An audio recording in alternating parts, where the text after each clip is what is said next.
Vocês sentem que a formação geral básica também já está começando a integrar um pouco mais, participando um pouco mais das ações dos cursos técnicos?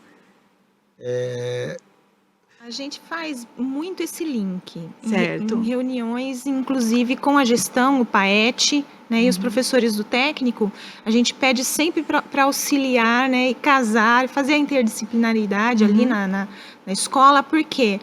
Para alavancar alguns conceitos que ficaram meio em defasagem. Vou dar um exemplo da matemática aplicada.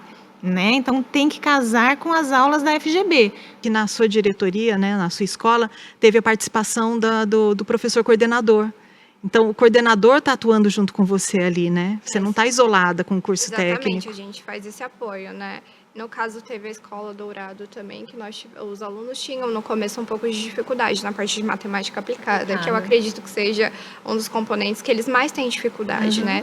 E a gente conseguiu fazer esse link aí com o professor da FGB para auxiliá-los, para dar aquele suporte, né? Para ficar melhor, para o professor do técnico vir com a matéria e, de fato, eles poderem compreender melhor. E a ideia é que o professor coordenador também esteja integrado com vocês enquanto PAETs, né? Para a organização dessas visitas técnicas, né? Para que não aconteça só através de vocês, né? Essa parceria entre as visitas técnicas e, além do que ela menciona das aulas de matemática aplicada, tem a parceria muito concludente da direção da escola, da supervisão, da vice-direção, da coordenação geral da escola. Mas eu também gosto de mencionar exemplos, que eu acho que o que cabe sempre é você exemplificar aquilo que a gente está conversando aqui. E, por exemplo, recentemente nós tivemos que trabalhar, por exemplo, com os alunos uma aula sobre carta de referência. Mas aí eu estou trabalhando uma carta de referência, e aí eu comecei a perceber que nessa atribuição de aula, falando sobre carta de referência, tem também toda uma questão de verificação ortográfica, né? Aí eu falei, por que nós não poderíamos trabalhar isso com um professor de língua portuguesa? Né?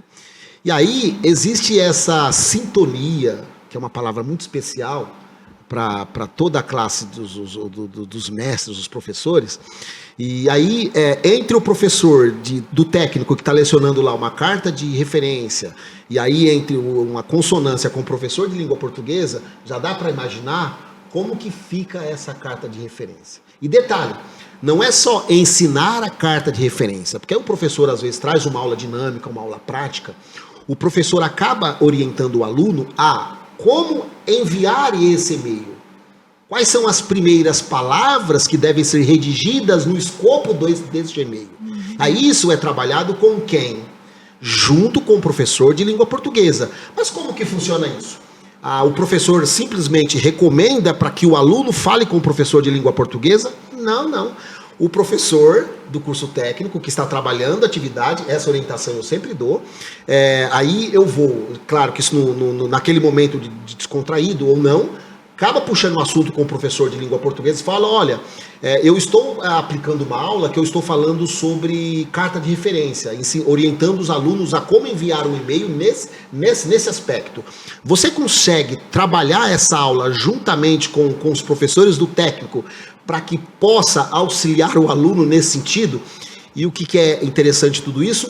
O professor de língua portuguesa aí junta professor de língua portuguesa, aí daqui a pouco vem o professor de biologia, entende o que eu estou dizendo? Aí entra equipe gestora, entra professor de língua, professor de biologia, professor de química, aí eles começam a dizer, onde que eu posso ajudar? E que eu também quero dar essa contribuição. Por quê? Porque eles estão vendo essa energia bacana, interessante, e sabe que isso está preparando esses alunos para o mercado de trabalho. Então, eu acho que é muito importante eu trazer esse exemplo aqui, que eu acho que é legal.